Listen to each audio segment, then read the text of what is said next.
பார்வதா தேவி பகவானோடு அமர்ந்து கொண்டு ஆண்டவா பரம்பொருளே ஐயா உலகமெல்லாம் நீங்க என்றைக்குமே படியிழந்து வருகின்றீர்கள். அப்படி தாங்கள் படியிழந்து கைலாசத்திற்கு வரும்போது உங்களுக்கு களைப்பாக இருக்கும் இல்லையா? அதனால உங்களுடைய களைப்பு தீர இழைப்பு தீர நம்மளுடைய நேரம் போகணும்னு சொன்னா நம்ம ரெண்டு பேரும் சேர்ந்து ஒரு சின்ன விளையாட்டு ஒண்ணு விளையாடணும். சின்ன விளையாட்டுனா என்ன விளையாட்டு விளையாடலாம்? தட்டாங்கல் விளையாடுவோமா? தட்டாங்கல்ல தட்டாங்கல்னா 5 கல்லு வேணும். ஆமா 5 கல்லு வேணும். 5 கல்லை வச்சு ஒரு கல்லை பிடிக்கணும். ஒரு கல்லை மேல போட்டு அப்படி விளையாடுவோமா? வேற விளையாட்டு வேணுமா? தட்டாங்கல் விளையாட்டு வேண்டாம். கபடி விளையாடுமா? கபடினா உமா காலை வாரி கீழே எடுத்து போட்டுற போறேன். அப்படியா? தட்டாங்கல்னு சொன்னா அது சின்ன பிள்ளைங்க விளையாடக்கூடிய விளையாட்டு. சரி கபடி விளையாடத்தான் செய்யலாம். ஓடி பிடிக்க உனக்கு திடம் இருக்கா? எனக்கு இல்ல. ஓடணும்னு சொன்னா உனக்கு முட்டுல நல்ல பெலம் வேணும். இல்ல முட்டெல்லாம் ஓஞ்சி வச்சு முட்டுல பெலம் இருந்தா தான் கபடி விளையாடலாம். முட்டு ஓஞ்சி எவ்வளவு நாள் ஆகுது? இல்லன்னு வை உன் காலை வாரி குடத்துக்கார நச்சுன்னு போட்டுருவாரு. அதான் விளையாட மாட்டேன். ஆகையினால என்ன பெரியவர்கள் விளையாடக்கூடிய விளையாட்டு ஒரு நல்ல விளையாட்டு ஒண்ணு சொல்லு. அப்படியா? அப்போ தொட்டு பிடிச்சு விளையாடுவோமா? தொட்டு பிடிச்சு விளையாடணும்னு சொன்னா அதுக்கும் ஓடணும். ஓடுனா தான் அதுக்கும் விளையாட முடியும். சரி நான் சின்ன பிள்ளையா இருக்கும்போது எனக்கு ஒரு 10 வயசு இருக்கும். சரி அப்ப எங்க அத்தை மகளுக்கு ஒரு 8 வயசு இருக்கும். சரி நானும் எங்க அத்தை மகளும் சின்ன வீடு கட்டி விளையாடுவோம். சரிதான். எங்க அத்தை மகள் என்ன செய்வா தெரியுமா? என்ன செய்வா? எனக்கு சிரட்டில மண்ணை கரைச்சி தோசை சுட்டு தருவா. அதானே கேட்டேன். ஆமா நான் விவரம் தெரியாம தோசை திம்ப மண் தோசைய. ஆமா அப்படியே கொஞ்ச நாள் விளையாண்டு இருந்த பாத்தீங்களா? சரி எனக்கு திடீர்னு வீங்கி போச்சு. என்னது? மூஞ்சி. அதானே கேட்டேன். மண்ணுதுன்னா மூஞ்சி தானே வீங்கும். மூஞ்சி வீங்கி போச்சு. சரி மண்ணை தின்னா மூஞ்சியும் வீங்கும், வயிறு வீங்கத்தான் செய்யும். வயிறும் பாண்டமாயிரும். அதோட அந்த விளையாட்டு வேண்டாம்னு விட்டுட்டோம். சரி ஆனா பகவானும் பார்வதி என்ன விளையாட்டு விளையாடுதாங்க? அதாவது பகவானும் பார்வதியும் என்ன கேட்டா ஆண்டவனும் பார்வதியும் அமர்ந்து விளையாடணும்னு சொன்னா என்றைக்குமே இறைவனோடு ஈஸ்வரியும் அமர்ந்து விளையாடக்கூடிய விளையாட்டு சொக்கட்டங்கால் மண்டபத்திலே வந்து சோவிபரத்தி விளையாட வேண்டும் என்று ஆண்டவனும் பார்வதியும் ஆண்டவனும் பார்வதியும் ஆதி வெள்ளி கையில அவர் சொக்கட்டங்கால் மண்டபத்தில் சோவியது நான் பரத்தி அவர் தூசி மெத்தை தனை விரித்து மெத்தை மேலே இருந்து கொண்டு சோவியது தான் பரத்தி தான் பரத்தி சொக்கட்டங்கால் ஆடுவாரா அவரா சொக்கட்டங்கால் ஆடுவாரா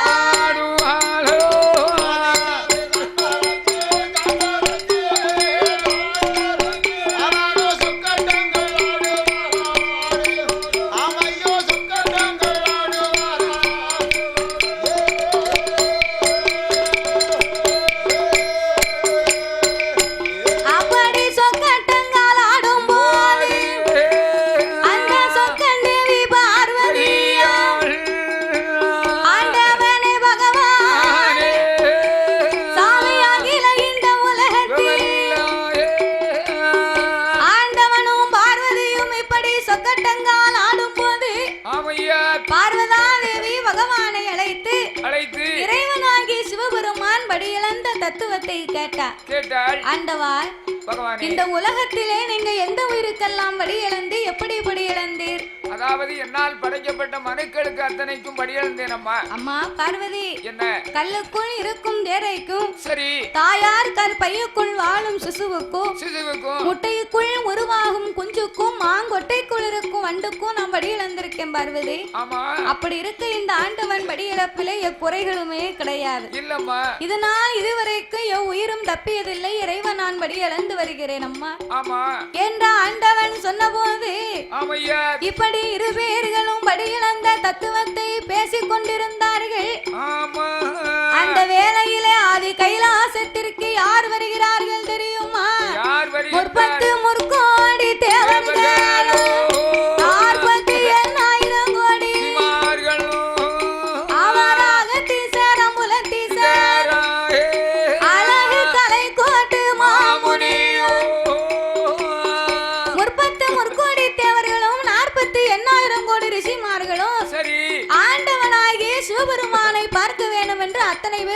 கைலாசத்துக்கு வராங்க. வருகின்றார்கள். கைலாசம் வந்தார்கள். கடவுளுக்கு முன்னாலே நின்று கொண்டு இறைவனாகிய சிவபெருமானை அடிபணிந்து வணங்கி நின்றார்கள். ஆமையா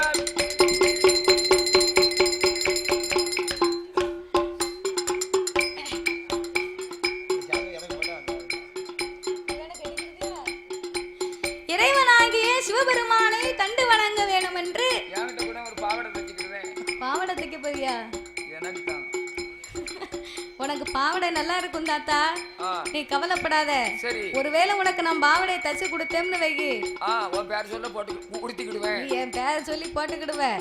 அது ரெண்டாவது விஷயம். சரி, உனக்கு பாவாடையை தச்சு கொடுத்து இந்த பாவாடையை கட்டிட்டு ஒரு குவார்டர் அடிச்சுட்டு கண்ட மாணிக்கு நீ எங்கேயும் படுத்துக்கிடுவ. அது 3 மாசம் ஆச்சு. அது பாக்குறவங்க பலவிதம் பாவம் இல்லையா? அப்படியா? அதனால நாட்டாமை கிட்ட சொல்லி விடியா காலம் உனக்கு ஒரு நல்ல சுடிதார் ஒண்ணு எடுத்தாரு சொல்லுவேன். அப்படியா? ஆமா, சுடிதார்னு வச்சுக்கோ.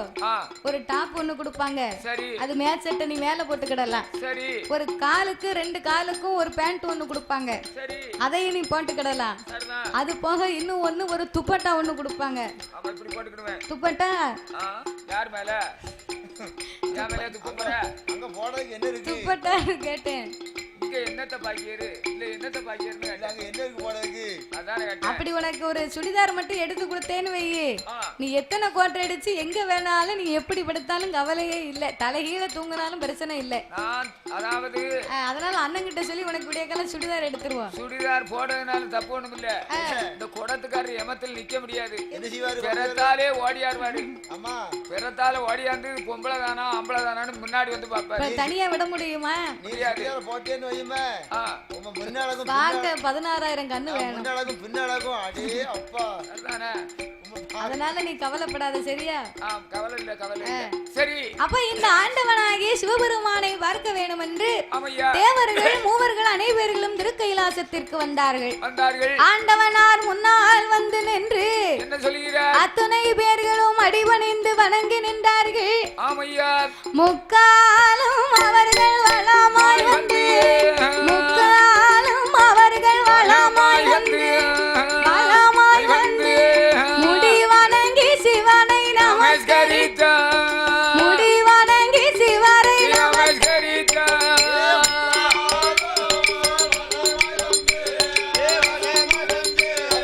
முடி வணங்கி சிவனை நமஸ்கரித்தார்.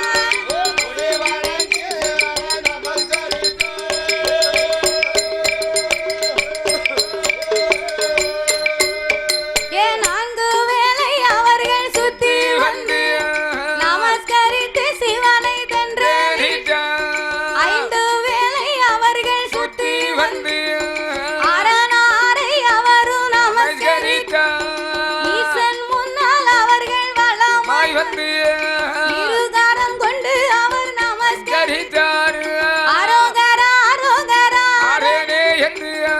அரணாமம் சொல்லி அவர் நமஸ்கரித்தார். சிவ சிவ சிவ சிவ சிவனே என்று, ஏ சிவனே என்று சிவநாமம் சொல்லி அவர் நமஸ்கரித்தார். சிவநாமம் சொல்லி அவர் நமஸ்கரித்தார்.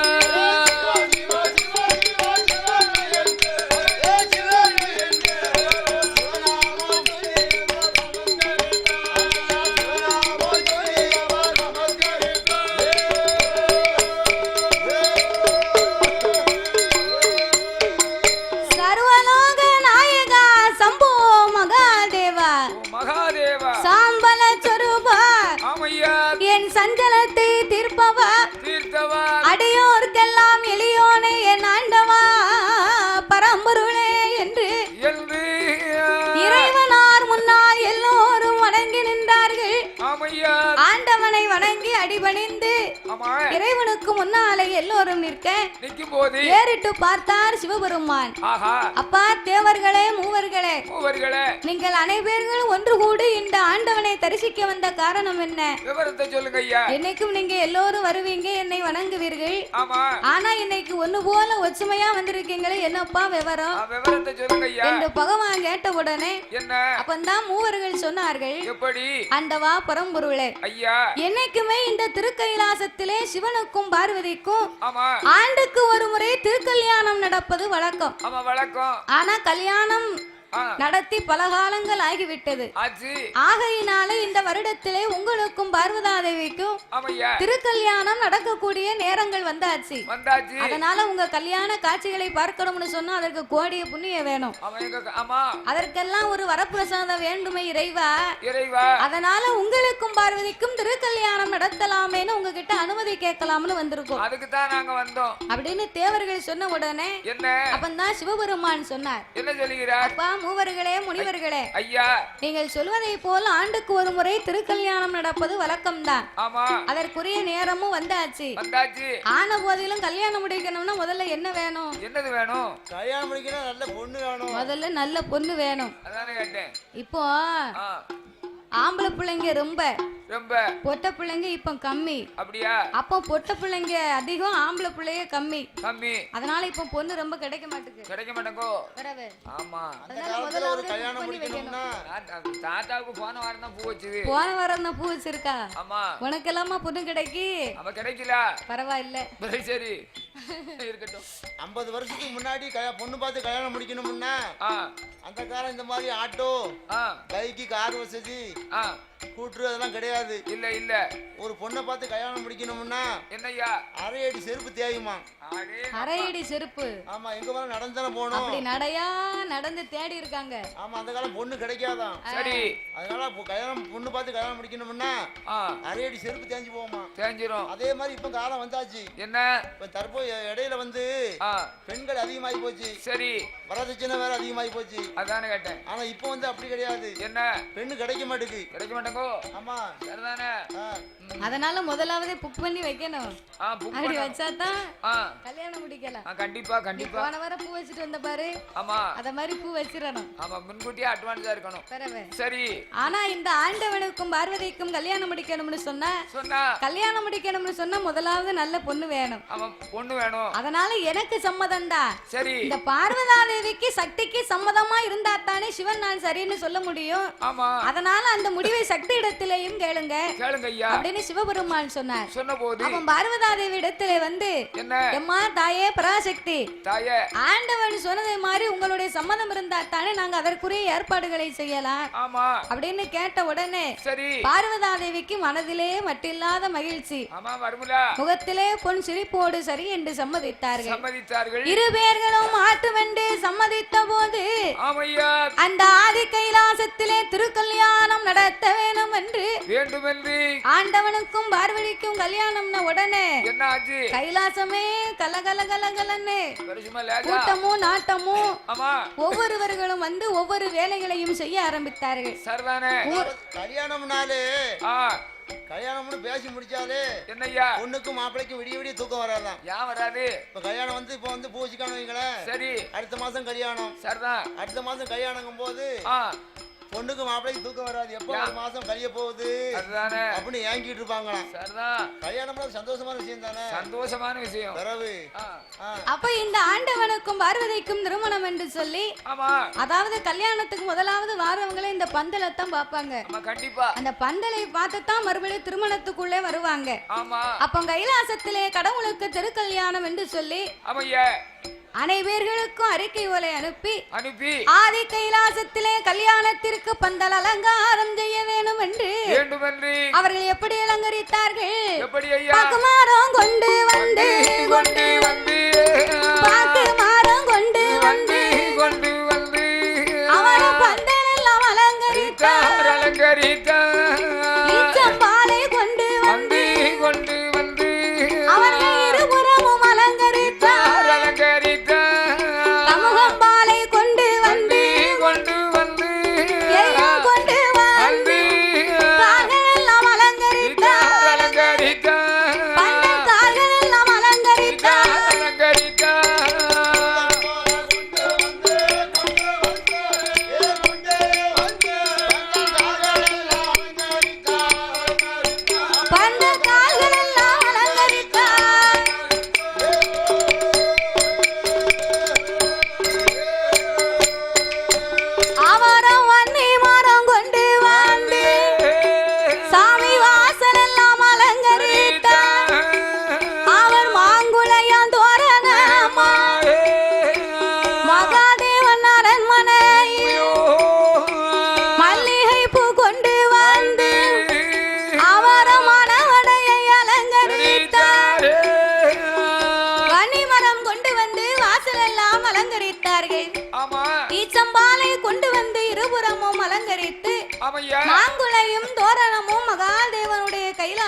எங்கு பார்த்தாலும் பூவால் அலங்காரம் செய்து ஜோதி கைலாசமே பார்ப்பதற்கு ஜெகஜோதியா இருக்கு. ஜெகஜோதியா இருக்கு. பார்ப்பதற்கு எப்படி இருக்கு தெரியுமா? எப்படி ஐயா? பந்தல் அலங்காரம் அதை கண்ணால் பார்க்கவே சிங்காரம். பந்தல் அலங்காரம் அதை கண்ணால் பார்க்கவே சிங்காரம்.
அப்படின்னா ஆனையே வந்து நின்னாலும் தட்டாதா? தட்டாது. குதிரையே வந்து நின்னாலும் தட்டாது. ஒட்டகமே வந்து நின்னாலும் தட்டாது. அவ்வளவு உயரம். அவ்வளவு ஒரு உயரம். முகட்டு கொட்டக. முகட்டு கொட்டக. அதான் ஆனை கொட்டம் பாங்க. எங்க வீட்டுக்கு கீழே வீட்டுல ஒரு 4-5 வருஷம் முன்னாடி ஒரு பொண்ணு கல்யாணம் முடிஞ்சது. சரி. பேசி முடிச்சாங்க. பேசி முடிச்ச உடனே என்ன உடனே பூ வச்சாங்க. சரி. பூ வச்சு ஒரு மாசம் கல்யாணம் கழிச்சு கல்யாணம் முடிவு பண்ணாங்க. சரி. அப்படி இருக்கும்போது பேசி முடிச்ச உடனே என்னய்யா மாப்பிள்ளை பொண்ணுக்கு ஒரு செல்போன் வாங்கி கொடுத்தாரு. சரி. என்ன போன்? செல்போனா? ஆமா, 15,000 ரூபாய் கொடுத்து. எனக்கு செருப்புன்னு கேட்டுச்சு. செருப்பு அப்புறம் வாங்கி கொடுப்பாங்க. அதையும் வாங்கி கொடுப்பாங்க. ஆமா, பேசி முடிச்சு பூ வச்ச உடனே சரி மாப்பிள்ளை பெண்ணுக்கு ஒரு செல்போன் வாங்கி கொடுத்தாரு. செல்போன் வாங்கி கொடுத்தாதான் தோஷம். என்னய்யா? எந்த நேரம் பார்த்தாலும் மாப்பிள்ளைக்கு பொண்ணுக்கு ஒரே போன் தான். அதானே கேட்டேன். அவன் எப்ப பார்த்தாலும் இப்படிதான் இருப்பாங்க 2 பேரும். அப்படியா? செல்போன் அதுக்கு தானே வாங்கி இருக்கேன். ஒரே ஒரு மாசமா ஒரே போன் தான். கழுத்து சிலிக்கிறாம. ஹலோ ஹலோ, எப்படி இருக்க நீ? நல்லா இருக்கியா? சாப்பிட்டாச்சா? அதானே. ஒரே ஒரு மாசம் ஃபுல்லா போனு. அப்படியா? ஆமா. சரி. அதுக்கு அடுத்து கல்யாணம் முடிஞ்சது. சரி. கல்யாணம் முடிஞ்சு ஒரு குழந்தை பிறந்துச்சு பாருங்க. என்னாச்சு? அந்த குழந்தை எப்படி பிறந்திருக்கு? ஏன் அப்படி பிறந்துச்சு? எதுக்காக இப்படியே வச்சிருந்தாங்க? ஒரே செல்போன் பேசுனாங்க பாத்தீங்களா? ஆமா. அந்த பிள்ளை பிறந்து இப்படி பிறந்திருக்கு. இப்போ ஐயோ என்ன செய்ய முடியும்? முடியாது. அந்த பிள்ளை அப்படித்தான் வருது. பிள்ளை அப்படித்தான் வந்திருக்கு. அத மாதிரி எதை பேசணும் அளவா பேசணும்ல. அதானே. ஒரே போனா பேசணும் என்ன செய்ய முடியும்? அவங்களுக்கு ஒரு கல்யாணத்துல ஒரு ஆனந்தம் தான். ஆமா ஆமா. அதுக்கப்புறம் பேசி கல்யாணம் முடிஞ்சு பாத்தியா? இப்ப புருஷன் முன்னாடி பேச்சுவார்த்தை கிடையாது. இல்ல இல்ல, வாய்ட்டு கூட நேரா கல்யாணத்துக்கு முன்னாலே எல்லாத்தையும் பேசிட்டா மறுபடியும் பேசுறதுக்கு என்ன இருக்கு? கல்யாணம் முடிஞ்சாலே ரெண்டு மூஞ்ச பாத்துட்டு வந்தீங்க. சரி. என்னத்த பேச? பேசக்கூடிய அப்புறம் பேசியாச்சு. கல்யாணம் முடிஞ்சாலே பேச முடியல. பேசுறதுக்கு வழி இல்ல. அதே போலவே இந்த பகவானுக்கும் பார்வதிக்கும் திருமணம் என்று சொல்லி சரி ஆதி கைலாசத்திலே இப்படி பந்தல் அலங்காரங்களை முடித்து ஆமையா ஆண்டவனாகிய சிவபெருமானாகப்பட்டவரை என்ன அவரை அலங்காரம் செய்ய வேண்டும் என்று அலங்காரம் செய்யணும்னு சொன்னா என் பெருமானாகிய கோபால கண்ணனே அருகாமையில நின்று கொண்டு மச்ச நேரம் அலங்காரம் பண்ணுகின்றார். மாப்பிள்ளை அவர் தானே பார்க்கணும். மைத்துனராகிய கோபால கண்ணன் மாப்பிள்ளையாகவே அலங்காரம் செய்ய இங்கே அலங்காரங்கள் நடந்து கொண்டிருக்கு. ஆதி பராசக்தி அவள் மணப்பெண்ணாகவே அலங்காரம் செய்து கொண்டிருக்க கைலாசத்துல கூட்டமோ நாட்டமோ அடேங்கப்பா. ஆதிவல்லி கைலை அரணாரோட கல்யாணத்தில் பந்தலில் அமரவர்க்கு ஆதிவல்லி கைலை என்னை கொடம் மதில எறும்பு வந்து சுண்டதை போல் தண்ணீர் கொடம் மதில கவலை தவளை வந்து சூழ்ந்ததை போல் கூட்டங்களும் நாட்டங்களும் கூட்டங்களும் நாட்டங்களும் கூடி அங்கே இருப்பாரா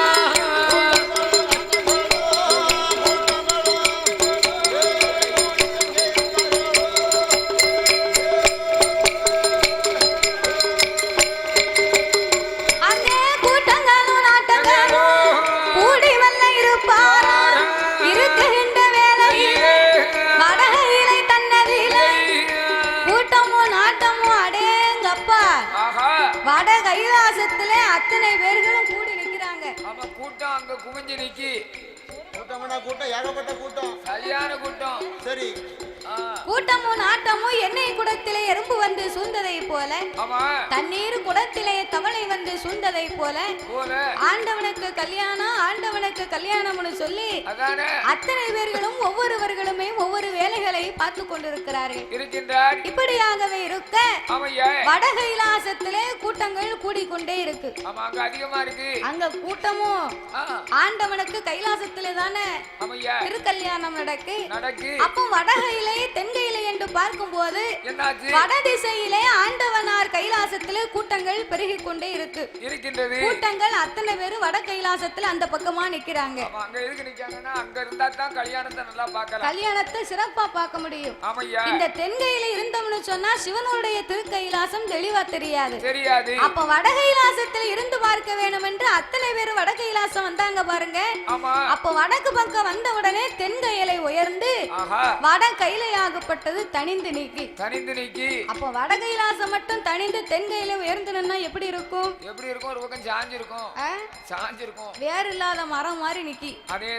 அப்ப இந்த கைலாசம் இப்படியாகவே நிற்க தேவர்கள் எல்லாம் திடீரென்று ஒரு முகம் பார்த்தார்கள்.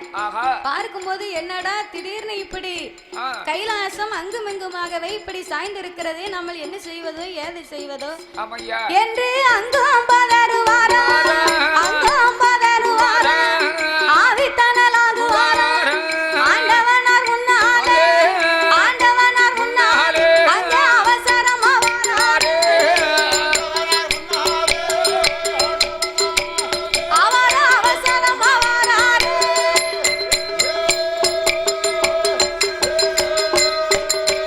சாமி ஆண்டவனே பகவானே சாமி ஆண்டவனே பகவானே நீங்க அடியாரோட வார்த்தை கேளு இன்னைக்கு கைலாச வாசலில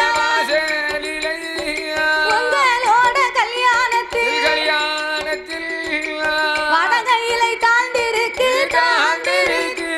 சாமி தாண்டிருக்கு தென்கையிலை உயர்ந்திருக்கு தென்கையிலை உயர்ந்திருக்கு.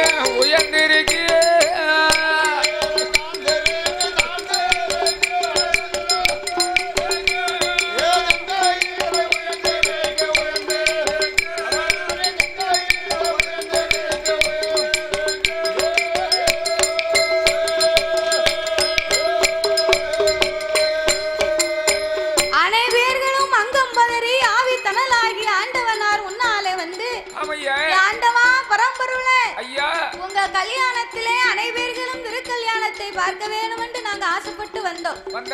ஆசைப்பட்டு வந்தவர்கள் அனைவர்களுமே வட கைலாசத்திலே சென்று நாங்கள் அமர்ந்திருந்தோம் ஐயா.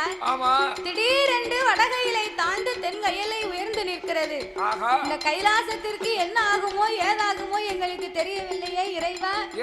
நீங்க வந்து இப்பொழுதே இதை பாருங்க அப்படின்னு சொன்ன உடனே ஆண்டவன் வந்து பார்க்க சிவபெருமான் வந்து பார்த்த வேளையில் வட கைலாசத்தில் அத்தனை பேரும் கூடி இருக்கிறார்கள். கைலாசம் இப்படி நிக்கி. என்ன ஆகும் தனிஞ்சிருக்கும். கைலாசம் வட கைலாசம் தனிந்திருக்கு. ஒரு பக்கம் சாஞ்சிருக்கும்.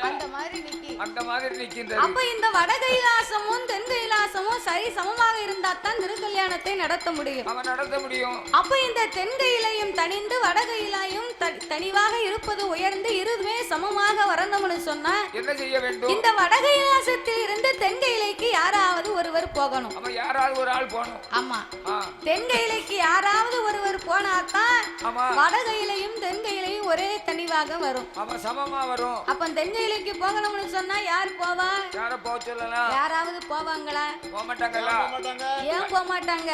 திருக்கல்யாணம் பார்க்கணுமே. திருக்கல்யாணத்தை பார்க்கணும்னு அத்தனை பேரும் ஆசைப்படுகிறாங்க. அவன் யாரு போக முடியும்? இந்த வடகையிலையில இருந்தா தான் சிவனுடைய கல்யாணம் சிறப்பா தெரியும். ஆமா. அப்போ சிவபெருமான் வந்தார். என்ன செய்கிறார்? எப்பா தேவர்களே மூவர்களே, ஐயா நீங்க அஞ்ச வேண்டாம், அலைய வேண்டாம், அருங்கவலை உங்களுக்கு வேண்டாம். வேண்டாம் ஐயா. ஆதி கைலாசம் தென்கையிலே தனியணும்னு சொன்னா இரு கைலாசமும் சரி சமமாக வரணும்னு சொன்னா இங்கிருந்து யாராவது ஒருவர் அங்கு போனா அதற்கு நீங்க தான் யாராவது போகணும் அப்படின்னாரு. ஆண்டவன் சொன்னார் பாருங்க, அத்தனை பேரும் நீ போகவா நான் போகவான்னு ஒவ்வொருத்தர் முகத்தையும் பாக்குறாங்க. ஏன்னா கல்யாணத்தை பார்ப்பதற்கு அதுக்கு ஒரு குடுப்பனை வேணும். அந்த குடுப்பனைய பார்க்கும் போது அதுல ஒரு முக்தி மோட்சம். முக்தி மோட்சம் கிடைக்கும். சரி, அப்ப இந்த சிவபெருமானுடைய கல்யாணத்தை பார்க்கணும்னு சொல்லி யாருமே போக மாட்டோம்னு அனைவரும் தலை குனிந்து நின்றார்கள், மறுத்தார்கள். ஆமா. அப்ப தலை குனிந்து நின்ற உடனே கூட்டத்துல உள்ளவங்க அத்தனை பேரும் ஒருவருக்கு ஒருவர் மாத்தி மாத்தி சொல்லுகிறாங்க. யார போக சொல்லலாம்? யார போக சொல்லலாம்? இல்ல கொடுத்துக்காரர் தான் போட்டும். அப்படியா? எதுக்கு போக மாட்டோம்னு பயப்படுறாங்க தெரியுமா? என்னாச்சு? தெக்க யமலோகம் தெக்க தான் இருக்கு. தென்கையில சரி யமலோகம். அப்படியா? ஆமா, தென்கையில வந்து யமலோகம். ஆமா, அதனாலதான் தெக்க போறதுக்கு எல்லாம் பயப்படுதான். சரி, யமலோகத்துக்கு யாராவது போவாங்களா? போக மாட்டாங்க. அதனால தெக்க ஒருத்தரும் போக மாட்டோம்னு பயந்துகிட்டு இருக்கான். ஆமா, தென்தேசம் வந்து யமதேசம் தானே, அதனால போக மாட்டோம்னாங்க. அப்போ அத்தனை பேர்களும் மாறி மாறி நான் போகல நீ போகலைன்னு சொன்ன உடனே கூட்டத்துல உள்ளவங்க சொல்லுதாங்க. எப்படி? ஒரு ஆளை சொல்லுதாங்க. என்னன்னு? இந்த உலகத்திலேயே பெரியவர் அகத்தீஸ்வர மாமுனிவர் தான். ஆமா, அவர்தான். முனிவர்களுக்கெல்லாம் பெரியவர் அவர்தான். சரிதான். அப்பேற்பட்ட அகத்தீஸ்வர மாமுனியை நீங்க அனுப்பி வைங்க. ஆமா, அந்த கும்பமுனியை அனுப்பி வச்சா தான் தென் கைலாசமே சரியா வரும் அப்படிங்க. ஆமையா. ஒரு ஆளு சொல்லுகிறாங்க, இந்த உலகத்தையே திருஷ்டித்தவர் விஸ்வகர்மா மட்டும்தான். ஆமா, விஸ்வம் என்ற உலகம், கர்மம் என்ற காரியம். அந்த விஸ்வகர்மா தான் பெரிய உலகத்துல பெரியவர். அவரை போய் சொல்லுவோமே. ஆமா, அப்பேற்பட்ட இந்த விஸ்வகர்மாவை அனுப்பி வைங்கன்னு கூட்டத்துல சொல்லுகிறாங்க. அப்ப இவங்க மாறி மாறி சொன்ன உடனே அகத்தீஸ்வர மாமுனிக்கு விஸ்வகர்மாவுக்கு அதுல ஒரு தர்க்கம் நடக்கு. நான் போகல, கைலாசத்தை விட்டு நான் ஒருபோதும் போக மாட்டேன். விஸ்வகர்மா என்னால போக முடியாதுங்கிறார். அப்ப அகத்தீஸ்வர மாமுனிக்கும் விஸ்வகர்மாவுக்கும் தர்க்கங்கள் நடக்க கூட்டத்துல ஒரே கூக்குற சத்தமா கேக்கு. அப்ப ஆண்டவன் சொன்னார், எப்படி? அகத்தீஸ்வர மாமுனிவரே, ஐயா, ஏ விஸ்வகர்மா, என்ன? இரு பேர்களும் இப்பொழுதே தர்க்கத்தை நிறுத்துங்கள். நீங்க ரெண்டு பேரும் நான் போறேன் நீ போறேன்னு சண்டை போடுறீங்களே, நான் சொல்லுகிற வார்த்தையை நீங்க கேளுங்க. என்னய்யா? தென் கைலாசத்திற்கு நீங்களே போகணும், நீங்க யாரும் முடிவு பண்ண வேண்டாம். நான் சொல்லுகிறபடி ஒரு காரணத்தோடு ஒரு நிகழ்வை செய்வோம். அதிலே என்ன நடக்கும் அதன்படி நீங்க நான் சொல்லுகிறவர்கள் தென்கையிலைக்கு போங்கப்பா அப்படின்னு ஆண்டவன் சொன்னார். அப்படின்னா இறைவா, நாங்கள் என்ன செய்ய வேண்டும் அதை சொல்லுங்கள். அப்ப சிவபெருமான் விஸ்வகர்மாவை கூப்பிட்டு, எப்பா விஸ்வகர்மா, என்ன சாமி? உலகத்தை திசிக்க கூடியவன், காரியமாய் செய்யக்கூடியவன். அப்படி இருக்கும் போது உன்னுடைய கரத்தால 2 தட்டு வைத்து தராசு ஒண்ணு செய்து கொண்டு வா. 2 தட்டு வச்சு ஒரு தராசு கொண்டு வா. 2 தட்டு வச்சு ஒரே தராசு. விஸ்வகர்மாவை அழைத்து 2 தட்டு போட்டு ஒரே தராசு செய்து கொண்டு வர சொன்னார்.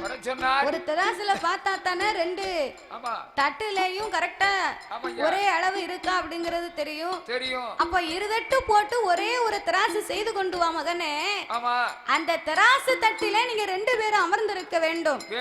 2 பேரிலேயுமே யாருடைய தட்டாகப்பட்டது மிக கனமாக இருக்கிறதோ, அதாவது யார் ஆளிலே கனந்தவராய் இருக்கிறாரோ அவர்தான் தென் கைலாசத்திற்கு போகணும். இதுதான் முடிவு, நீ செய்து கொண்டு வா. அப்படி என்ற ஆண்டவன் சொல்ல போது அவர் அப்படியே ஆட்டுமென்று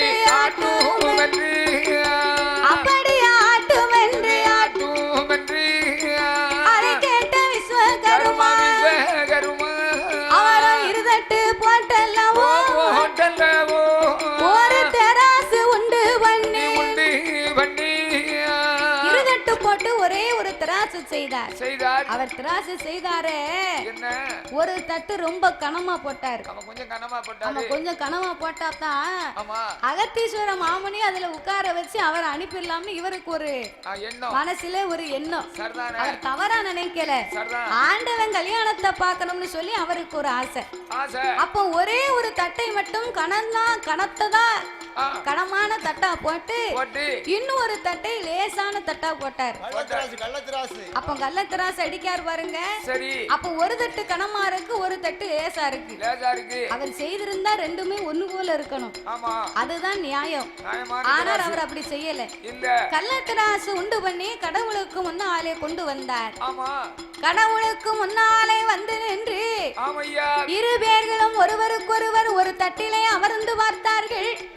ரெண்டு பேரும் அமர்ந்து இருக்கிறாங்க. அகத்தீஸ்வரர் இருக்கக்கூடிய தட்டு அந்த கனவான தட்டு வெயிட் இழுக்கு. அதுலயும் ஒரு சின்ன கருத்து என்ன, திராஜ பிடிச்சா எந்த பக்கம் பிடிச்சாலும் இடது பக்கம் முருகலா இருக்கணும், வலது பக்கம் கொஞ்சம் சரி தனிவா இருக்கணும். அதனால இங்க வந்து நம்பர் அடிச்சு அப்படி போட்டுக்காரு. இதுதான் அங்க வசம்னு. சரி, அப்ப தென்திராஜல வந்து இடம் கூட இருக்கு, அப்ப மத்த திருப்பிடுவாங்கல்ல. அதனால இன்னைக்கு பாருங்க திராஜல வந்து அந்த முன்ன வந்த கம்பி இருக்கும் பாருங்க. சரி, அதுல வந்து ஒரு விலாசம் மாதிரி இருக்கும். அதை கனெக்ட் பண்ணி தான் திராஜு கொடுப்பாங்க. அதே மாதிரி சரி. அப்ப இந்த அகத்தீஸ்வர மாமுனி ஆகப்பட்டவர் அமர்ந்திருக்கக்கூடிய அந்த கள்ள திராசு கணம் இழுக்கு. இவருடைய கணம் இல்லாத தட்டு அது ஒரு சரி சமமானிக்கு இவரோட பக்கம் தான் வெயிட் இழுத்த உடனே அத்தனை பேர்களும் அகத்தீஸ்வர மாமுனியே ஆதி கைலாசத்தை விட்டு போக வேண்டும் என்று அமையம் போட்டார்கள். அமையம் போட்ட உடனே அகத்தீஸ்வர மாமுனி ஞானத்தால் அறிந்து பார்த்தார். அவர் ஞானத்தால் அறிந்து பார்த்த உடனே அடே விஸ்வகர்மா, இறைவன் சொன்ன வார்த்தைக்கு இணங்காமல் என்னை நீ தென்கைலாசம் அனுப்ப வேண்டும் என்று சொல்லி எனக்காக நீ கள்ளத்தராசு அடைத்து விட்டாயே சண்டாள பாவி. எனக்காக நீ கள்ளத்தராசு அடித்த பார்த்தியா? இனிமே நீ செய்யக்கூடிய காரியம் எதுவாயினும் நீ இருந்தடிக்க உனக்கு பறந்து போக. அதனால இன்னைக்கும் பாருங்க, எத்தனைதான் உட்கார்ந்து அடிச்சாலும் கையில காசே நிக்காது. விடிய காலம் பார்த்தா டீ குடிக்க ரூபா இருக்காது. ஆமா, அந்த காலத்துல அப்படித்தானா. அவ சொன்னாரு வாங்கிட்டு தான் பணம் 1000 இருக்கு, ஒண்ணும் கிடையாது. அப்போ அகத்தீஸ்வர மாமுனி நீ இருந்தடிக்கு உனக்கு பறந்து போகப்பா அப்படின்னு அவர் தொழிலுக்கு சாபத்தை கொடுத்தார். இந்த அகத்தீஸ்வர மாமுனி நேர்மையா தொழில் பார்த்தேன். நான் இப்படி கள்ளத்தராஜு அடிச்சிருந்தோம்னா எவ்வளவு சம்பாத்தியம். நீ நேர்மையா செய்திருந்தேன்னு சொன்னா உனக்கு இது தேவையா அப்படின்னு சொல்லித்தான் அகத்தீஸ்வர மாமுனி விஸ்வகர்மாவுக்கு சாபத்தை கொடுத்தாரா. அப்ப விஸ்வகர்மா சொன்னாரா, நான் தவறா ஒண்ணு நினைச்சு செய்யல, நான் ஆண்டவன் கல்யாணத்தை பார்க்கணும்னு ஆசைப்பட்டு தானையா நான் இப்படி ஒரு காரியத்தை செய்தேன். அப்படி இருக்கு என் வேலைக்கு நீர் சாபத்தை கொடுத்து விட்டீர் அப்படின்னு சொல்லி அகத்தீஸ்வர மாமுனிக்கு இவர் சாபத்தை கொடுத்தார். நீர் பூலகத்திலே எங்கெங்க அமர்ந்தாலும் அமர்ந்திருக்க இடமெல்லாம் உங்களுக்கு ஆலயம் இல்லாமல் வண்டு சூழ்ந்திருக்க கடவுது அப்படின்னு இவர் சாபத்தை கொடுத்தார். வண்டி தும்பி எல்லாம் அடையும் உன்னுடைய ஆலயத்துல, வண்டு தும்பி அடையணும்னு இவர் சாபத்தை கொடுத்த உடனே இன்னைக்கும் பாருங்க அகத்தீஸ்வரருக்கு தனியா எங்கேயும் ஆலயம் இருக்கா? இருக்காது. நம்ம போய் யாராவது கும்பிடுகிறோமா? பெரும்பாலும் கும்பிடுவது கிடையாது. பெரும்பாலும் கும்பிடுவதில்லை, பெரும்பாலும் இல்லையும் இல்லை. இப்ப ஒரு சில கோயில்கள்ல ஆலயத்துல ரேசா பூஜை பண்ணி இருக்காங்க. சரி, அது விஸ்வகர்மா கொடுத்த சாபம். அப்படி அந்த சாபம் அப்ப இருவர்களுக்கும் மாறி மாறி சாபத்தை கொடுக்க விஸ்வகர்மா சொன்னபடியாக அகத்தீஸ்வர மாமுனியே தென்கைலாசத்திற்கு போக வேணும் என்று ஆண்டவா சிவபெருமானே நீ சொன்ன வார்த்தைக்காக இந்த கைலாசத்தை சரிசமமாக்க வேணும் என்று நான் தென்கைலாசத்திற்கு போகிறேன். உங்க கல்யாணத்தை நான் எப்படி பார்க்க என்று முத்து முத்தா கண்ணீரை அவர முகங்கள் எல்லாம் வடிப்பார். கண்ணீரை அவர அங்கமெல்லாம் வடிப்பார். அவளம் போல கண்ணீரை பவளம் போல கண்ணீரை அவர பக்கம் எல்லாம் வடிப்பார்.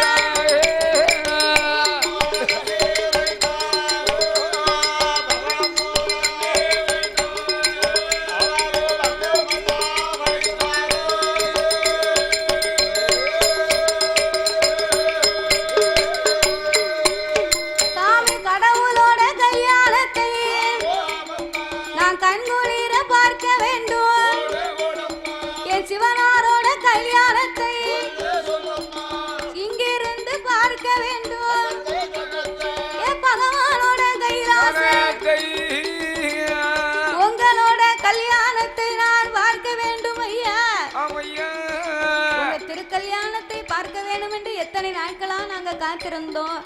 அப்படி இருக்கு நான் தென்கையிலாயுதம் போயிட்டேன்னு சொன்னா உங்க கல்யாணத்தை நான் எப்படி பார்ப்பது அப்படின்னு ஆண்டவனிடத்திலே அழுது முறையிட்டார். அப்பந்தான் அகத்தீஸ்வர மாமுனிக்கு ஆண்டவன் சொன்னார், அப்பா அகத்தீஸ்வரா, நீ அழுது புலம்ப வேண்டாம். நீ தென்கையிலைக்கு சென்று அந்த வடகைலாசத்தையும் தென்கைலாசையும் ஒரு சமமாக நீ மாற்றி விடும் போது தென் கைலாசத்திலே நீ அமர்ந்திருக்கக்கூடிய நேரத்தில் சித்ரா பௌர்ணமி அன்னைக்கு என் திருக்கல்யாணம் உன் கண்ணுக்கு சிறப்பா தெரியும்பா அப்படின்னு ஆண்டவே வரம் கொடுத்து அனுப்பி வைத்தார். இன்னைக்கு சித்ரா பௌர்ணமி அன்னைக்கு அந்த கல்யாணத்தை பார்க்கணும்னு சொன்னா நம்ம முச்சத்துல மஞ்சள் துணியை விரிச்சு இரவு நேரம் வெள்ளை துணியை விரிச்சு நம்ம முச்சத்துல போட்டிருந்தோம்னு சொன்னா விடிய காலம் பார்த்தா அந்த வெள்ளை துணியில மஞ்சள் பொட்டு பொட்டா இருக்குமா. அப்படியா? அதுதான் கல்யாணம் நடந்ததுக்கான அத்தாச்சின்னு சொல்லுவாங்க பெரியவங்க சொல்லுவாங்க. அப்ப இந்த அகத்தீஸ்வர மாமுனிக்கு இவர் வாக்கு வரங்களை கொடுக்க வழி அனுப்பி வைத்தார். அகத்தீஸ்வர மாமுனியாகப்பட்டவர் வடகையிலே இருந்து தென் கைலாசம் வர வேண்டும் என்று தென் பொதிகைக்கே வருகிறார் இந்த அகத்தீஸ்வர மாமுனி. அப்படியாகவே வரக்கூடிய நேரம் அந்த ஆண்டவனாகிய சிவபெருமான் இவர் அங்க போன உடனே கைலாசமே ஒரு நிலைக்கு வருது இல்லையா? அப்போ ஒரு நிலைக்கு வந்த உடனே சிவபெருமானுக்கும் பார்வதிக்கும் திருக்கல்யாணம் நடத்த வேண்டும் என்று ஆண்டவனை அலங்காரம் செய்து மணவடையிலே அமர வைத்தார்கள். மாப்பிள்ளை வந்தாச்சு, பெண்ணு வந்தா தானே திருமணம் பண்ண முடியும்.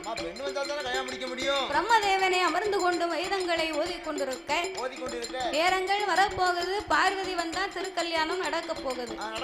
பார்வதியை அழைத்து வாருங்கள் என்று சொன்ன போது ஆதி கைலாசத்திலே இருந்து தோழி பெண்கள் எல்லாம் பார்வதியவே அழைக்க வந்தார்கள்.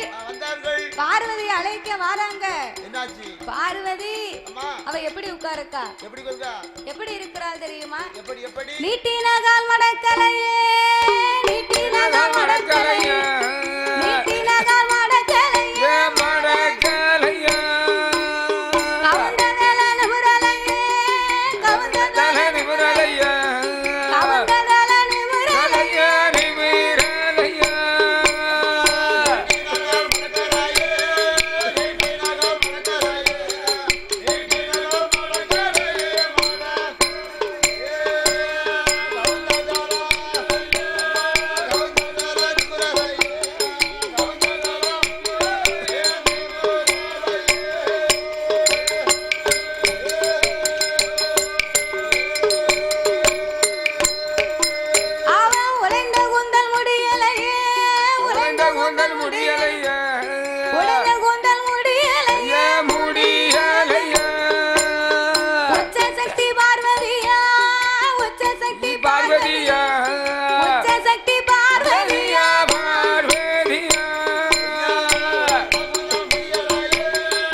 தோழி பெண்கள் சேர்ந்து பார்வதியவே அழைக்க வருகிறார்கள். அவர்கள் அழைக்க வரக்கூடிய நேரம் என்ன? பார்வதி நீட்டின கால் மடக்கவில்லை, அவுந்த கூந்தல் முடியவில்லை, கவிழ்ந்த தலையும் நிமிரவில்லை, மௌனமா இருக்கிறா மாயந்தங்கை பார்வதி, கவலை கொண்டிருக்கிறா கண்ணந்தங்கை பார்வதி. பார்வதிக்கு கவலைப்பட்டு இருந்த உடனே ஆண்டவனை அழைத்து சொன்னார்கள்.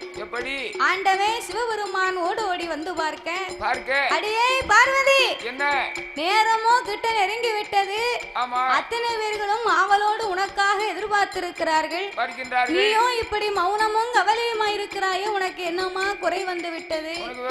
ஆதிசக்தி பார்வதி, என்ன மோசம் நடந்துதடி, தாயே என்னிடத்தில் சொல்லிடம்மா,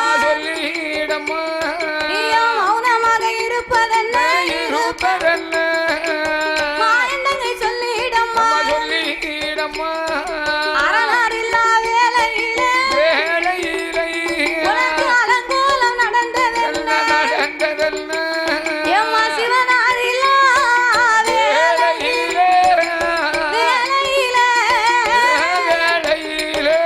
சிவசக்திக்கு தான் மாற்றம் என்ன, மாற்றம் என்ன, மாற்றம் என்ன,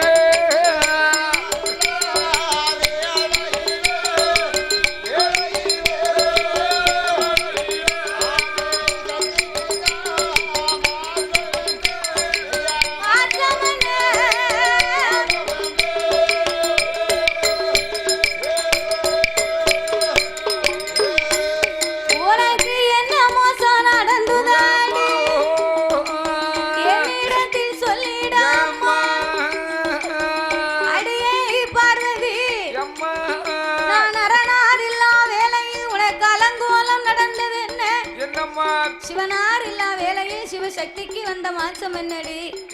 அத்தனை பேர்களும் ஆவலோடு இருக்க ஆதிபராசக்தி இப்படி இருக்கலாமா? எல்லோரும் எதிர்பார்த்திருக்க ஈஸ்வரன் இப்படி இருக்கலாமா அப்படின்னு சிவபெருமான் சொன்ன உடனே, ஆண்டவா பரம்பொருளே, அத்தனை பேர்களுமாக இணைந்து ஆண்டவா உங்களை அலங்காரம் செய்தார்களே, ஆனா இன்னைக்கு எனக்கு திருக்கல்யாணம், என் கல்யாணம் தினத்தன்று யாருமே எனக்கு தோழி பெண்களா வந்து இதுவரைக்கும் எனக்கு பணிவிடையே பார்க்கல. உங்களுக்கு பணிவிடை செய்வதற்கு கைலாசத்திலே பல பேர் இருந்தார்கள், ஆனா இதுவரைக்கும் என் அருகாமையில் வந்து என்னை அலங்காரம் செய்வதற்கு யாருமே என்கிட்ட வரலையே. பார்வதி, அந்த ரம்பா ஊர்வசி இவங்க எல்லாம் இருக்காங்களடி, உனக்கு இதுக்கு மேல என்ன தோழி பெண் வேணும்? ரம்பா படம் நடிக்க போயிட்டா, சரி. ஊர்வசி பாக்கியராஜ் கூட முந்தானி முடிச்சு படம் நடிக்க போயிட்டா, போயிட்டா. அது ரம்பா, சரி. இது ரம்பை. அப்படியா? விவரமா சொல்லு. ரம்பை ஊர்வசி இவங்க எல்லாம் தெய்வலோகத்து பெண்கள் இறைவா. நான் கூப்பிட்டு எனக்கு ஏவன பணி செய்ய சொன்னாலும் யாரும் செய்ய மாட்டார்கள், இதுவரைக்கும் செய்யவும் இல்லை. இன்னைக்கு எனக்கு திருக்கல்யாணம் நடப்பதற்கு என்னை அலங்காரம் செய்யணும்னு சொன்னா, இப்பொழுதே எனக்கு புதிதாக 2 தோழி பெண்களை நீர் இப்பவே எனக்கு பிறவி பண்ணி கொடு. ஐயோ, நீர் இப்பொழுதே 2 தோழி பெண்ணை எனக்கு பிறவி பண்ணி கொடுத்தாத்தான் நான் இப்பொழுது கல்யாணத்திற்கு மனமேடைக்கு வரவே, இல்லைன்னா எனக்கு கல்யாணம் வேண்டாம். உமக்கும் கல்யாணம் இல்லை, எனக்கும் கல்யாணம் வேண்டாம், பிரம்மச்சாரியா இருந்துருவோம் அப்படின்னு ஆண்டவன் இடத்துல ஆதிபராசக்தி முறையிட்டு சொன்னான். அப்பந்தான் சிவபெருமான் பார்த்தார். பார்வதிக்கு நீ தோழி பண்ண வேணுமுங்க, உனக்கு எதுக்குடி தோழி பண்ணு? எனக்கு எதற்கு வேணும் தெரியுமா? கைபிடிக்க தோழி வேணும், கைபிடிக்க தோழி வேணும், கைபிடிக்க தோழி வேணும், தோழி வேணும், தோழி வேணும், கால் பிடிக்க தோழி வேணும், தோழி வேணும்,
தோழியர்கள் வேணும். தோழி வேணும் காக்க சாயந்தரம் கோழி வேணுங்காரு. கோழி வேணும்னா விடிய காலம் பிராய்லர் கடைக்கு தான் போனோம். அங்கதான் போனோம். கோழி கேட்டிருக்காரு. கோழி இல்ல தாத்தா, கோழி பெண்ணு. என் காத்துக்கு அப்படித்தான் கேக்கு. அப்படியா? கோழிங்கி காத்துல ஈயத்தை காய்ச்சி ஊத்தணும். ஈயத்தை காய்ச்சி ஊத்த போறியா? அதை செய் முத. ஏற்கனவே ஒரு காது கேட்காது, இன்னொரு காது சீக்காது. சரி, என் காது என்கிட்ட தானே இருக்கு, உமட்ட இல்லையா? 2 ஸ்பீக்கர் அவுட் ஆகி போச்சு. அப்படியா? அதனால நீ கோழிங்க நீ இன்னொரு காரியம் செய்யுமா? உம்ம 2 காத்தையும் என்கிட்ட தரோம், என் காத்து 2 காத்தையும் உம தரேன், மாத்திக்கிடுவோம். சரிதானே? உம்ம காது பாம்பு காது. ஆண்டவா, அது பொல்லாத காது, பொல்லாத விருவு. ஆமா, உறங்கிட்டான்னு நினைப்பிய என்ன வேலைன்னு கேட்டுக்கிட்டே இருப்பேன். ஆமா, எனக்கு வேலையா தானே, பாம்பு காது என் காது. அப்படித்தான் இருக்கணும். மனுஷங்க நடந்து போனா பாம்புக்கு தெரியுமா? அப்படியா? அவன் இங்க மனுஷன் வந்துகிட்டு இருக்கான், சரி அப்படின்னு இந்த தடம் பதியக்கூடிய தடமானது பாம்புக்கு தெரியும். அந்த அதிர்வை வச்சு அதனால ஓரத்துல போய் ஒதுங்கிக்கிடும். ஆமா, அது மாதிரி உள்ள காது பாம்பு காதுன்னு சொல்லுதாங்க. அதான் நீ சமயத்துல காது கேட்கணும்னு கோணிச்சிட்டு இடிக்கணும்.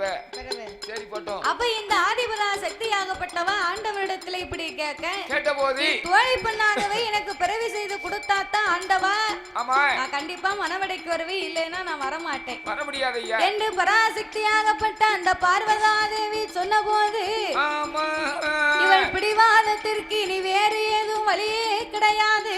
ஆமா, கூட்டமும் நாட்டமும் கூடி இருக்க பார்வதி இப்படி எல்லாம் சொல்லுதா? இப்படி கடைசி கூத்துல இந்த மாதிரி பண்ணிக்கிட்டு இருக்காளே, கிட்ட நெருங்கி கல்யாணம் கூடின பிறகு திடீர்னு பொண்ணு வேண்டாம்னு சொன்னா என்ன செய்ய முடியும்? என்ன செய்ய முடியும்? மானமே போயிரும். மானம் போயிருமா? ஆமா, அதனால ஆமா, அதேதான். அப்ப இந்த ஆண்டவன் இவ பிடிவாதத்துக்கு இனி வேறு வழி இல்ல. இப்பொழுதே தோழி பெண்களை 2 பேர்களை பிறவி செய்ய வேணும் என்று சொல்லி அந்த பிரம்மதேவனை வரவழைத்து அப்பா பிரம்மதேவா, வடக்கு வாச கோட்டையிலே சென்று நீ 2 மண் குலைத்து 2 பீடங்களை போடு. மண் குலைத்து 2 பீடங்களை போடுன்னு சொன்னார் பாருங்க. பிரம்மதேவன் ஆட்டு வண்டி சம்மதித்து அவர வடக்கு வாச கோட்டையில்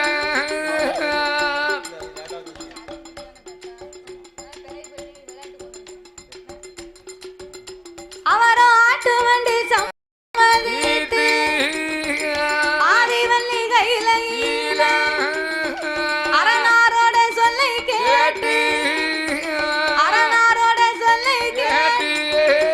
அவர அவசரமா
மண் குலைத்தார், 2 பீடங்களை போட்டார். அவர் 2 பீடத்தை போட்டு இறைவனாகிய சிவபெருமானை அழைக்க வந்தார். அவர் அழைத்து வருவதற்குள்ள 2 பீடமும் இறைவனாருக்கு முன்னாலே பீடங்கள் வளர்ந்து வளர்ந்து ஆகாயம் பூமிக்குமா அந்தரமா நிக்கி. அந்த பிரம்மதேவன் போட்ட பீடம் பாருங்க, ஆட்சி பீடம் பேச்சு பீடம் 2 பீடங்களை போட்டார்கள். பிரம்ம பீடம் போட்ட போது அந்த பிரம்மன் போட்ட பீடமாகப்பட்டது ஆகாயம் பூமிக்குமாய் அந்தரமாய் வளர்ந்து நிற்கின்றது. அப்ப வளர்ந்து நிற்கும் வேளையில ஆண்ட வந்தார்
கோரவாயும் கோரப்பல்லும் கோரமுக கண்ணழகும் அப்பு சடையழகி அங்கார ரூபக்காரி எரிந்த முகம் சிவந்த கண்ணு அம்மாளுக்கு 7 பாகந்தல முடி அப்பேற்பட்ட அங்கார ரூபங்களாக மதகரி போல அம்மா சொர்பம் கொண்டு நிற்கிறார். அப்ப இறைவனுக்கு முன்னால வந்து நின்று சாமி ஆண்டவனே பகவானே நீங்கள் என்னை படைத்த விவரம் என்ன ஐயா விவரம் என்ன நீங்க எனக்கறிய சொல்ல வேணும்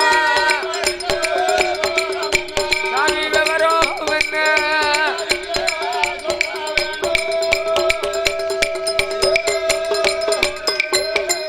ஆண்டவா பரம்பொருளே ஆதி கைலாசத்திலே திடீரென்று எங்கள் இருபேர்களும் இறைவன் படைத்த காரணத்தை சொல்லுங்கள். பிறவி செய்து எங்களுக்கு பெயர் நாமத்தை தாருங்கள் என்று சொன்ன போது அப்பன்னா ஆண்டவன் சிவபெருமான் அழைத்து எம்மா ஆட வேண்டாம் பாட வேண்டாம் நீ ஆடாளி போட வேண்டாம் எம்மா ஓட வேண்டாம் தாய பாட வேண்டாம் அம்மா நீ பாட வேண்டாம் தாய மூல சத்தம் போட வேண்டாம் ஆட வேண்டாம்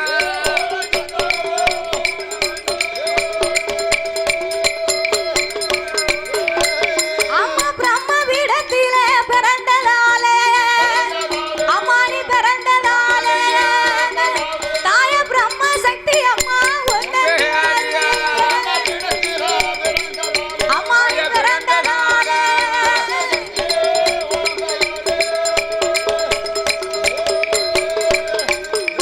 அம்மா நீ பேய் முகமா இருந்ததாலே அம்மா நீ இருந்ததாலே உனக்கு பேச்சு அம்மா அம்மா இருந்ததால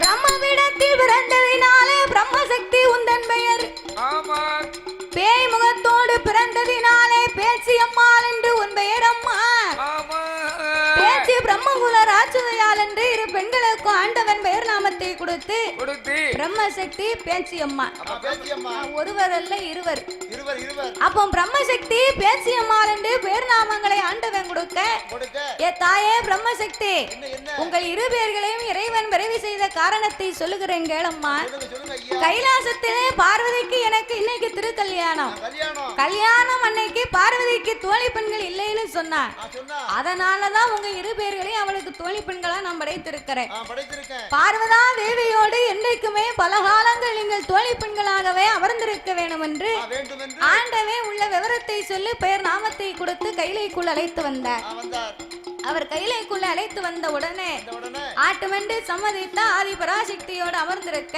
இருந்தபோது பார்வதா தேவி முன்னால வந்த உடனே என்னாச்சு பார்த்தா பிரம்மசக்தி அம்மா ஆமா நம்ம இப்படியே இந்த சொருபத்துல போனோம்னு சொன்னா அப்படின்னா பார்வதி நம்மள பார்த்து பயப்படுவார் பயப்படுவா அப்படின்னு தன் ஆங்கார ஓங்கார சொருபங்களை எல்லாம் அடக்கி அடக்கி ஒடுக்கி அம்மா சின்னம் சிறு பிள்ளையாகவே சிறு தோழி பெண்களா சாதாரண பெண்ணா அம்மா வார அழகா வரா அழகா இருக்கா ரொம்ப அழகோடு இருக்கா. அப்ப சாதாரண பெண்ணை போ சக்திக்கு முன்னாலே 2 தோழி பெண்களாகவே என் தாயாகப்பட்டவள் வந்து நிற்க ஆதி சக்திக்கு ஆங்கார கோபங்கள் எல்லாம் நீங்கி ஆமையா ஆங்கார கோபம் நீங்கி ஆனந்த சந்தோஷத்தோடு 2 பேர்களை அமர வைத்து ஆண்டவனோடு இணைந்து பராசக்தி அப்பந்தான் மனப்பண்ணா பார்வதியே பார்த்து ஆச்சரியப்பட்டா பேர்பட்ட அழகோடு இருக்காள அப்படின்னு சொல்லி அவளே ஒரு நல்ல வர்ணிப்பா வர்ணிச்சா. யார பிரம்மசக்தி அம்மா. அப்ப இந்த பார்வதா தேவி 2 பேர்களையும் தன்னோடு அமர வைத்து சரி பார்வதியை மணப்பெண்ணாகவே அலங்காரம் செய்ய ஆரம்பித்தார்கள். ஆமா ஏன்னா இவள் அலங்காரம் பண்ணித்தான் அங்க கல்யாணமே நடக்கணும். கண்டிப்பா. அப்ப பார்வதா தேவியை அலங்காரம் செய்ய வேண்டும் என்று பிரம்மசக்தி பேசி அம்மா என்ன செய்கிறாள்? 2 பேர்களும் எப்படி அலங்காரம் செய்து வருகிறார்கள். எப்படி ஐயா? பார்வதி ஏற்கனவே அழகு அவள் அழகும் காணாது என்று சொல்லி தன்னழகும் காணாது அவளுக்கு தங்க நகையினால் அலங்காரம் செய்ய வேண்டும் என்று உச்சியில இருந்து உள்ளாங்கால் வரையில பார்வதிக்கு தங்கத்தால் அலங்காரம் செய்கிறார்கள். எப்படி அலங்கரித்தார்கள்? எப்படி? தலையில சட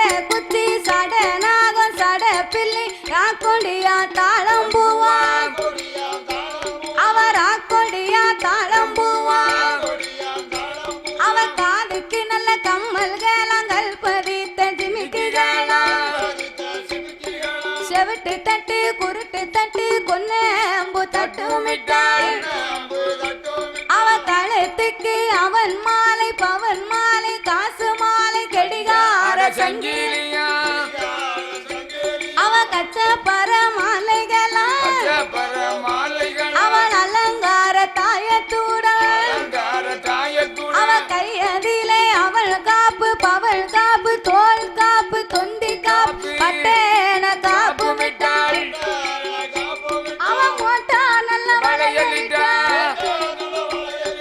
ஐந்து நல்ல விரலதற்கு ஐவரு மோதிரம்மா 10 நல்ல விரலதற்கு பவுன் பதித்த மோதிரம்மா அவ காலில் மிஞ்சி பிஞ்சி முந்தாங்கி பிந்தாங்கி அவ கட்டுவமா பூடிகளா பூரி இல்ல தட்டுங்கம்மா பூரிகளாம் பூரி விடியா காலம் தருவாங்க வேற என்னது இது பூடி ஓ பூடியா பிறகு எனக்கு பூரின்னு கேக்கு நீ அப்பல சாப்பிட்ட யாவத்திலே இருக்காத அதானே கேட்டேன் சூப்பர் சாமி கட்டுவமா பூடிகளா அவன் இழுத்து சங்கிலி மாட்டினா அவன் இஸ்கோலானி பூட்டினா ஏ இத்தால பழி கொத்து சரம் பழி ஏத்த சந்தன காப்பு அவன் இடுப்பி ஒட்டியா சிறப்பு இது யாரு செய்த வேலை மதுரை தட்டார் செய்த வேலை இது மதுரை ரத்தின புதுக்கல் வேலம் சொல்லி நீளாதிய மதுரை ரத்தினம் புதுக்கல் வேலமாலோன்னு சொல்லி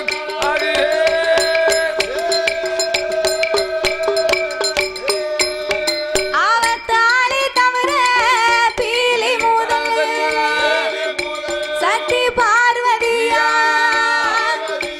அவ தங்க காலே அலங்கரித்த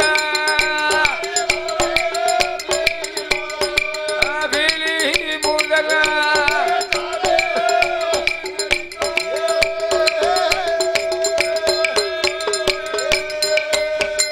தாலி தவிர அத்தனையும் பார்வதி தங்க நகையினால் அலங்காரம் பண்ணியிருக்கார் அந்த காலத்துல நம்மள மாதிரி என்ன கவரிங்க போடுவா அதானே அந்த காலத்துல 17 ரூபாய்க்கு தங்கம் வித்திருக்கு அடே அப்பா 17 ரூபா எத்தனை கிராம் எத்தனை கிராம் ஒரு கிராம் 17 ரூபா ஆமா 17 ரூபாய்க்கு வித்திருக்கான் அதுக்கு முன்னால 5 ரூபாய்க்கு கூட வித்திருக்கலாம் ஆமா அப்ப சௌரியமா இருக்க நேரம் இவ்வளவு நகையை அள்ளி போட்டிருக்காங்க பெரியோர் தாய்மார்கள் போட்டிருக்காங்க இப்போ 1 கிராம் தங்கம் எவ்வளவு 1 கிராம் தங்கம் 6000 ரூபாய்க்கு விக்கி 6000 ரூபாய்க்கு விக்கி செய்கூலி வேற சேதாரம் வேற ஆமா உங்க ஆச்சி ஒரு சங்கிலி கட்டிக்கிட்டே இருந்தா சரி தங்க சங்கிலி ஆமா அப்ப நான் சொன்னேன் உனக்கு எதுக்கு தங்க சங்கிலி ஏன் அப்படி சொன்னீரு யான் சொல்றேன்னு கேட்கணும் எதுக்கு என்னால முடியல போட முடியல சரி உனக்கே தங்கம்னு பேர் விட்டுருக்கு நீயே தங்கத்துக்கு எதுக்கு ஒரு தங்கம் அப்படி சொல்லுங்க அண்ணாச்சி அப்படின்னு சொல்லி ஏமாத்தினேன் அத நீ எப்ப சொல்லி இருக்கணும் தெரியுமா எப்ப சொல்ல ஆச்சிய கல்யாணம் பண்ணி உன் வீட்டுக்கு கூட்டிக்கிட்டு வந்த பாரு ஆமா அப்ப அவ கழுத்து நிறைய தங்க சங்கிலியும்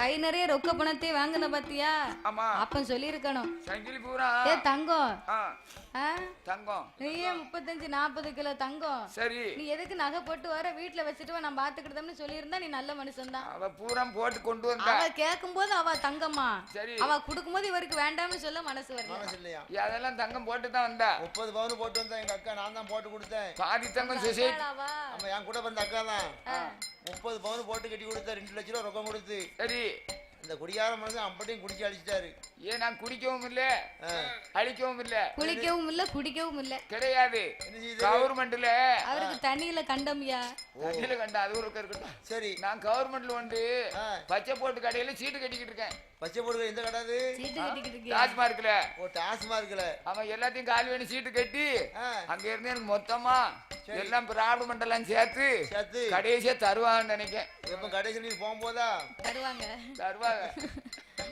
கட்டையில கொண்டு வைக்கும்போது வரும் நினைச்சுக்கிட்டியா அப்படின்னு நினைக்கேன் அது லேசில வராது போனதுதான் நீ எதனா வித்து கொண்டு வச்சியோ சரி திருப்பி வரும் நீ நினைக்க அதுக்கு நீ என் உதடு பண்ணது வேலை உனக்கு என்ன தெரியும் ஆமா உதடு துடிக்கும் கடை திறந்துட்டா துடிக்கும் அப்படி தானே செய்யணும் துடிக்கதான் செய்யுது சரி இப்ப சீட்டு கிழிஞ்சிட கூடாதுன்னு உட்கார்ந்துருக்காரு அதெல்லாம் கிடையாது ஒரு வைராக்கியம் அதனால அப்படி இருக்கேன். பரவாயில்லை, வேற ஒண்ணும் இல்ல.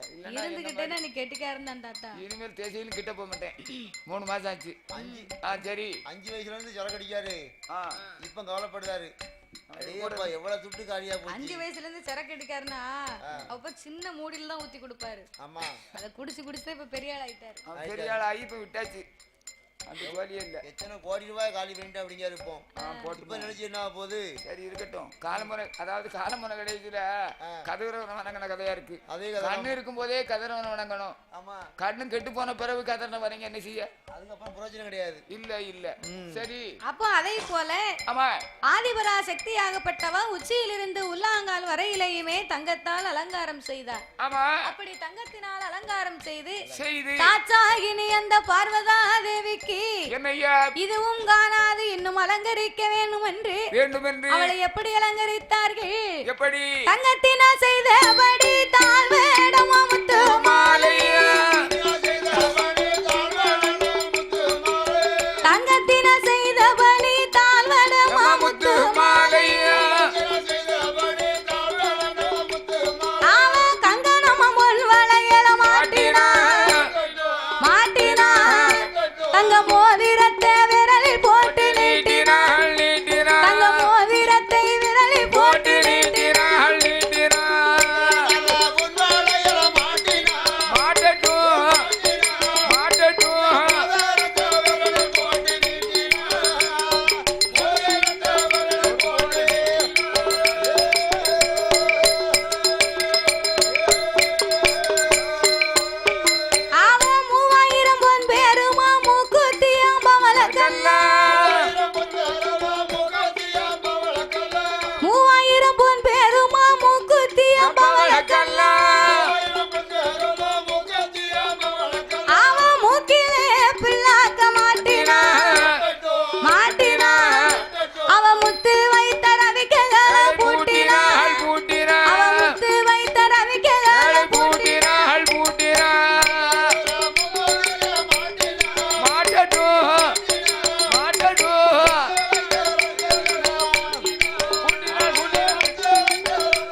புகழ்ந்திட கனகரத்தின மாலை நிகழ காசி நிகர் புகழும் பட்டு சேலையா, பட்டு சேலையா, அவ இருகரையில தங்க சரிக வேலையா, முந்தானையில இருகரையில தங்க சரிக வேலையா, வேலையா சேலையா, சேலையா,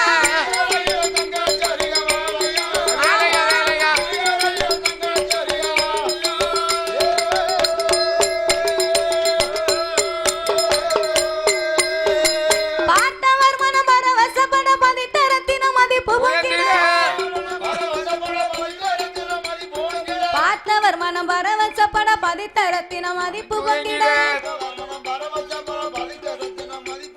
பத்திரமாத்து தங்க ஒட்டியானம்மா, ஒட்டியானம்மா பார்க்க 10,000 வேணுமா, பார்வதிய பார்க்க 10,000 வேணுமா, வேணுமா ஞானமா, ஞானமா வேண்டுமா, வேண்டுமா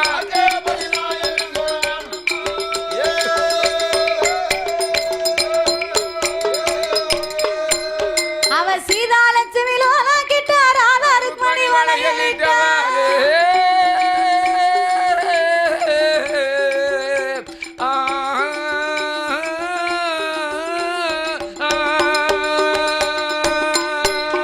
அவ சீதாலட்சுமி லோலா கிட்ட ராதா ருக்மணி வளையலிட்டா, முன்னும் பின்னும் பார்த்து பார்த்து நடக்கிறா, அவ முந்தானைய கொண்டு முகத்தை துடைக்கிறா, துடைக்கிறா, அவ முந்தானைய கொண்டு முகத்தை துடைக்கிறா, துடைக்கிறா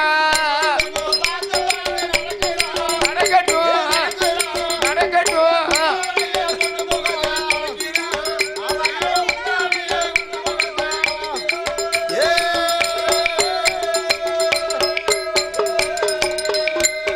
அவர செப்புக்குள் அடைத்து வை,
கண்ணுக்கு மைதீட்டி புருவம் எல்லாம் மையெழுதி செப்புக்குள் அடைத்து வைத்த சேலவண்ண பட்டுடுத்தி குழலுக்குள்ள அடைத்து வைத்த கோலவண்ண பட்டுகளை உடுத்தி பச்சை நிறத்தால் பைங்கிளையும் பட்டு உடுத்தினார். கண்டவர்கள் நின்று புகழ்ந்திட கனகரத்தின மாலை நிகழ பார்த்தவரும் மனம் எல்லாம் பரவசப்பட பதித்த ரத்தின மதிப்பு பொங்கிட அடேங்கப்பா பார்வதி அழக பார்த்தா